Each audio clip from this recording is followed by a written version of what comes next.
शुक्र है किसी ने देखा तो नहीं है। चलो अब बाजार चलता हूँ।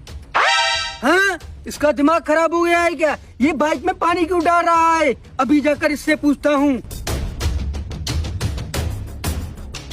भाई, आपका दिमाग खराब हो गया है क्या? बाइक में पानी क्यों डाल रहे हो? ऐसे तो बाइक की इंजन खराब हो जाएगी। भाई मेरी बाइक मेरी मर्जी, मैं जो कुछ भी करूँ। तू कौन होता है पूछने वाला? लगता है तुम ऐसे नहीं बताओगे, तुम्हारी गेम बजानी पड़ेगी। अब सीधी तरह बता दो या तोड़ू तुम्हारी बाइक। रुक भाई, मैं तुम्हें बताता हूँ। मेरी ये बाइक पानी पे चलती है।